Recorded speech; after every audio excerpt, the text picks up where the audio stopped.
Bonjour, je m'appelle Shaima, j'ai 18 ans. Je suis une disciple de Jésus-Christ et voici mon histoire. Je suis née dans une famille musulmane. Toute petite fille, je me posais toujours la question, qu'est-ce que je fais dans ce monde? Parce que je ne voyais qu'un monde cruel, et je ne voulais pas en faire partie. J'aime beaucoup lire. J'aime les livres et ma mère le sait. J'avais commencé à lire la Bible pour prouver aux chrétiens qu'ils avaient tort. Mais en fait c'est moi qui avais tort. La grâce de Jésus a commencé à me toucher. Je lisais des choses comme « Priez pour vos ennemis, aimez vos ennemis ». J'étais quelqu'un qui voulait leur mise à mort. Je les haïssais.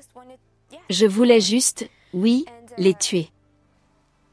Intellectuellement, je ne voulais pas accepter Jésus. Mais Jésus a commencé à toucher mon cœur. Et c'est arrivé à un moment où j'ai dû expliquer à ma famille que je suis devenue chrétienne.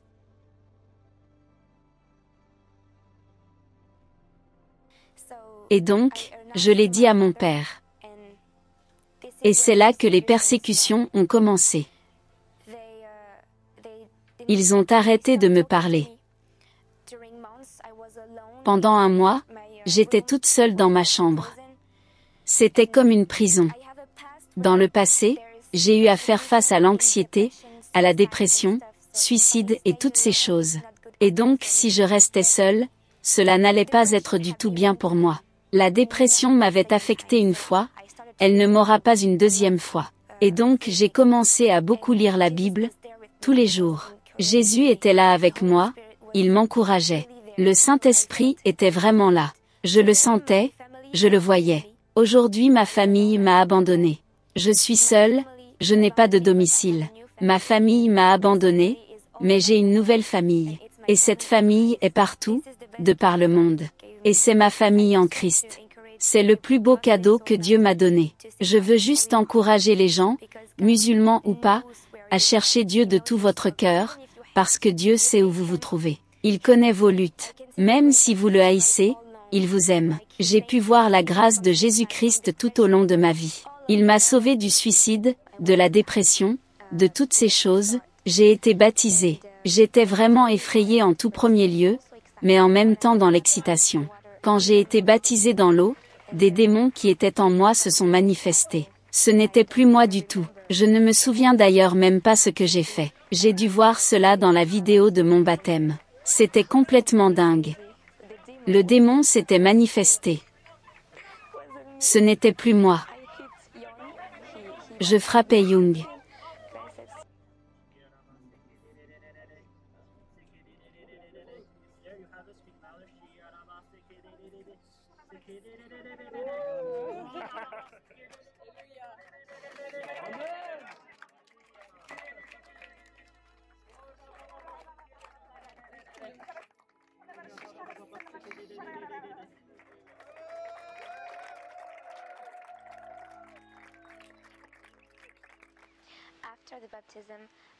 Après le baptême, j'ai senti comme un poids très lourd, qui a complètement disparu.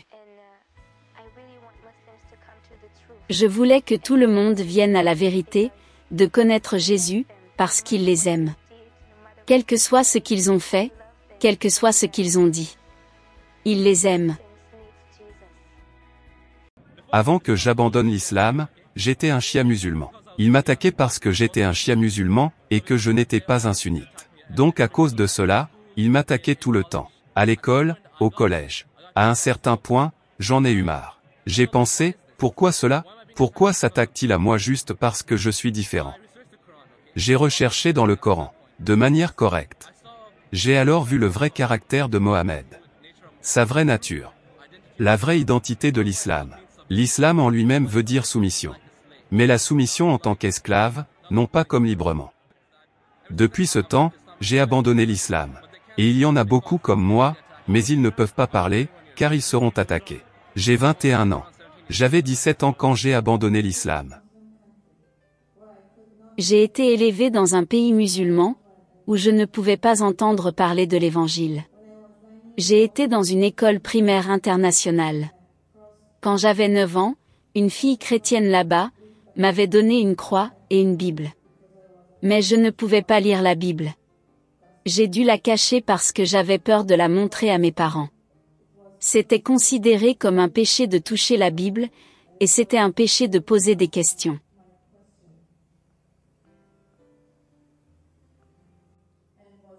C'était un péché de poser toute question à propos de la Bible et même, à propos de ma propre religion. Je devais simplement croire à ce qui m'était dit. J'ai essayé très fortement d'être une bonne musulmane. Quand j'ai grandi, j'ai voyagé en Europe. J'ai beaucoup voyagé. J'ai aimé ce que je voyais dans les pays occidentaux. Et j'ai su que cette différence avait quelque chose à voir avec Jésus. J'ai commencé à visiter des églises, et je sentais la paix, ce qui était très différent de ce que je connaissais dans l'islam. Finalement, il y a de cela 1 an, après que je sois venu en Amérique, j'ai entendu clairement l'Évangile pour la toute première fois. C'était difficile de quitter ma religion, en fait, j'avais peur. Mais Jésus m'a donné le courage de l'accepter comme mon sauveur. Je l'aime tellement, et je veux vivre pour lui. Je regrette que personne ne m'ait parlé de l'Évangile beaucoup plus tôt, pas même les chrétiens que je connaissais dans le Moyen-Orient. J'aurais souhaité que quelqu'un m'ait parlé. J'aurais déjà cru des années auparavant. Je vous encourage à partager l'Évangile avec les étrangers en Amérique. Sur la base de ton témoignage de notre Seigneur Jésus-Christ, je te baptise au nom du Père, du Fils et du Saint-Esprit. Amen.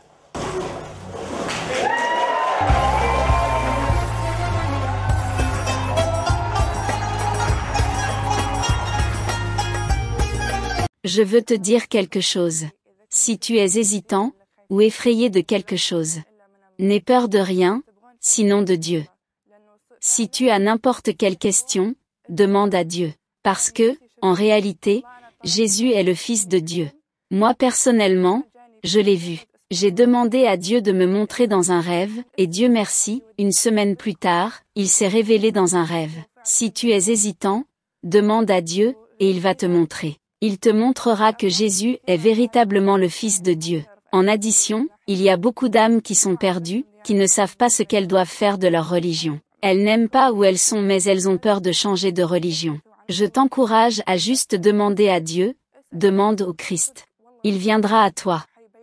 Il t'apparaîtra dans un rêve ou il viendra à toi dans une vision. Cela est arrivé à beaucoup de personnes. Alléluia. Tu as aussi eu d'autres rêves de la part du Seigneur.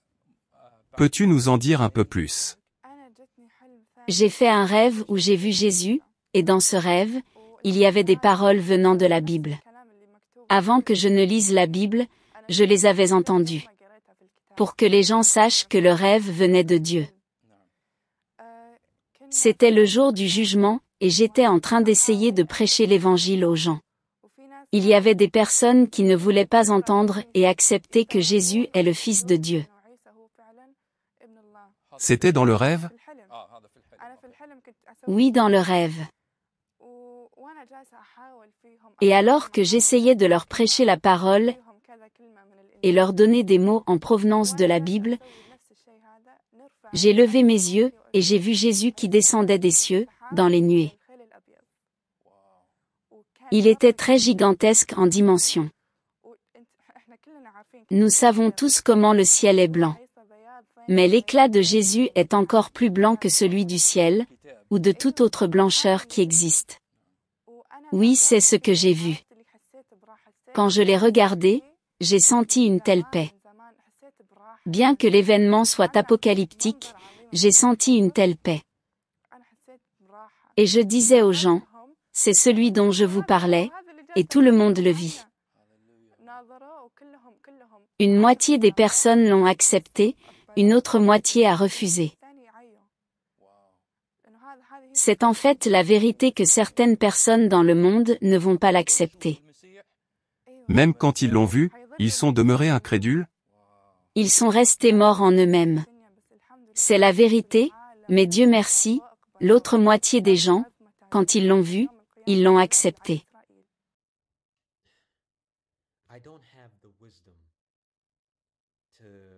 Je n'ai pas la sagesse pour t'expliquer les choses qui sont dans la Bible. Ou essayer d'aider les gens à croire que Jésus-Christ est le Seigneur, à la gloire de Dieu.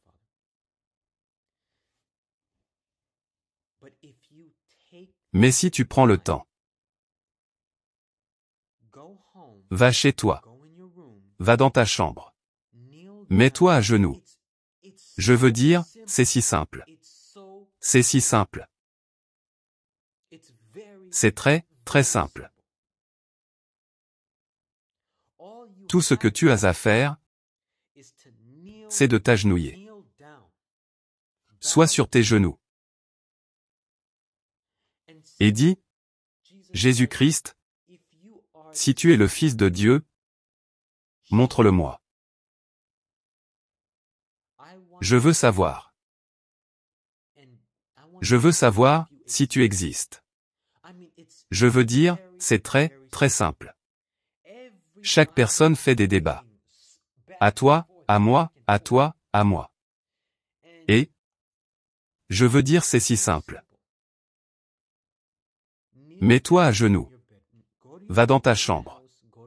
Va dans ta maison. Va dans ta chambre, agenouille-toi. Et demande à Jésus s'il existe. Demande-le lui. C'est aussi simple que cela. Tu n'as pas besoin d'aller à l'église.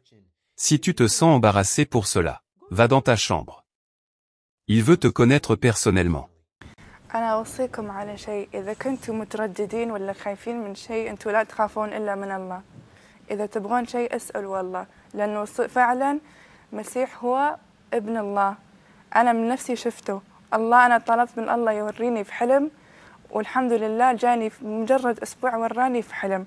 إذا كنتم مترددين اسألوا الله راح يوريكم راح يبين لكم أن المسيح هو فعلا ابن الله. وغير كذا إن في أرواح كثيرة ضايعة الحين ضايعة ما تعرف إيش تسوي من ناحية ديانتهم مو عجبتهم ديانتهم يبغون يغيرونها. أنا عندي لكم أوصيكم أنكم بس تبحثوا عن الله اسألوا المسيح اسألوا عيسى صدق والله راح يجيكم وحيبين لكم يا بحلم يا حيجيك بفيجن حيجيك قدامك يا ما صارت في ناس. هاليلويا. والله حيبين لكم. هاليلويا. واو. هاليلويا. يعني هيك انت you obeyed the command. طبعا. نشرت الكلمة. هاليلويا. يا رب أنا مبسوط جدا جدا. يعني أنا بس ممكن أحكي حاجة عن نفسي طبعا. عشان أنا كمان كنت مسلم وأنا كنت متدين وكنت ملتزم بالإسلام. لكن لما كان عمري 15 سنة. أنت قديش كان عمرك لما الرب جالك؟ 21 سنة. 21 سنة. أنا كان 15 سنة عمري وأنا كنت أتفرج على التلفزيون مثل المشاهدين الآن يعني اللي بيتفرجوا علينا وهيك وكان في واحد اسمه أورال روبرتس هذا مبشر مشهور جدا في أمريكا. إيه. وهو كان يحكي عن قيامة المسيح وموت المسيح وأنا ما كنت فاهم إشي لكن لما كان يحكي فجأة الروح القدس انسكب علي. صدقني حسيت حالي تعرف أنا حتى بقولش إني كنت مسلم وصرت مسيحي. أنا كنت ميت وعشت لما الروح القدس أجا. وهذا اللي بيصير مع كل شخص. ممكن يكون شخص مسيحي ممكن يكون بوذي ممكن يكون ملحد ممكن يكون يهودي ممكن بيهمش يعني كلنا قبل ما يجي المسيح إحنا روحيا ميتين. صح. محتاجين الروح القدس ينسكب علينا وهي مكتوب في الكتاب يقول الله في الأيام الأخير سأسكب من روحي على جميع البشر. طبعا. البشر في أمريكا البشر في فلسطين البشر في السعودية البشر في مصر البشر في الهند البشر في أفريقيا في كل العالم. هاللويا. الرب يسكب من روحه على جميع البشر. ويعني صحيح أنت فرحتي قلوبنا اليوم باختبارك الجميل. يعني أنت كمان صار عندك أحلام ثاني ممكن تحكي لنا عن بعد الأحلام الثاني اللي جالك؟ أنا جتني حلم ثاني شفت فيها عيسى. نعم. والحلم هذا نفس الكلام اللي مكتوب فيه في الإنجيل أنا شفته في الحلم قبل ما قريته في الكتاب. واو. بس عشان تعرفون حقيقة الحلم. نعم. كنا في يوم القيامة وأنا كنت أحاول أنشر كلمة الله وفي ناس كانوا مو راضين يستوعبون ويقبلون أنه عيسى هو فعلا ابن الله. هذا في الحلم؟ في الحلم. هذا في الحلم. أنا في الحلم كنت أسوي كذا. نعم. وأنا جالسة أحاول فيهم أقنعهم، أحاول أنشر كلمة، أعطيهم كذا كلمة من الإنجيل، وأنا جالسة أسوي نفس الشيء هذا. أرفع راسي وأشوف عيسى نازل من السحاب على الخيل الأبيض. واو. وكان مرة كبير وحجم عظيم، إحنا كلنا عارفين كيف السماء بيضاء. نعم. نور عيسى بياض ثاني، بياض غير عن بياض السماء. هذا مكتوب في الكتاب كمان. أيوه. صح. هذا اللي شفته. نعم. وأنا نظرت فيه، عرفت اللي حسيت براحة، حسيت إنه صاحبي من زمان، حسيت براحة لما شفته، مع إنه منظر عظيم، منظر يخوف. أنا حسيت براحة وناظرتهم، شوفوا هذا هو، هذا اللي جالسة أقول لكم عنه. هللويا. ناظروا وكلهم مع أنهم شافوه، نصهم أقبلوه ونص الثاني عيوا. واو. لأنه هذه هي حقيقة الدنيا، إنه في ناس ما حيقبلون. نعم. حتى لو يشوفوا المسيح أيوة ما زال حيظلوا ميتين من جوا. واو. هذه هي حقيقة الدنيا. بس الحمد لله نص العالم لما شافوه أقبلوه، شافوا عظمته، لأنه نازل يوم القيامة، كان نازل على إسرائيل. واو. وأتذكر هذا آخر حلم شفت عيسى فيها. واو. بس غيرت حياتي. وممكن كيف تحكي لي يعني كيف كان رد فعل الناس؟ يعني أنت بالحلم؟ لا، في حياتك الآن. يعني في ناس بيعرفوا عن إيمانك، وكيف كان رد فعلهم؟ أي ناس، العرب ولا العرب أو أصدقائك ولا؟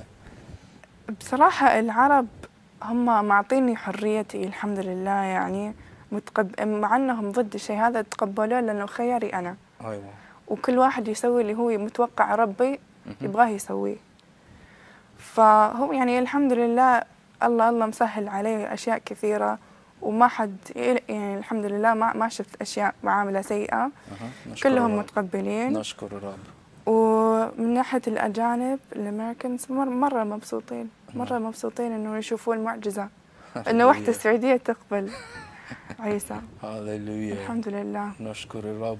يعني صحيح المسيح بيعلمنا عيشوا مع كل الناس بالسلام. بالسلام. يعني ومكتوب كمان يعني بالإنجليزي بيقول as much as it is in your power، يعني قد ما هي في قوتك أنت عيش بالسلام مع الناس. الرب ما بده إيانا نعيش دائما يعني بالمشاكل وبالغضب والعداوة مع الناس. الرب بده إيانا نعيش بالسلام.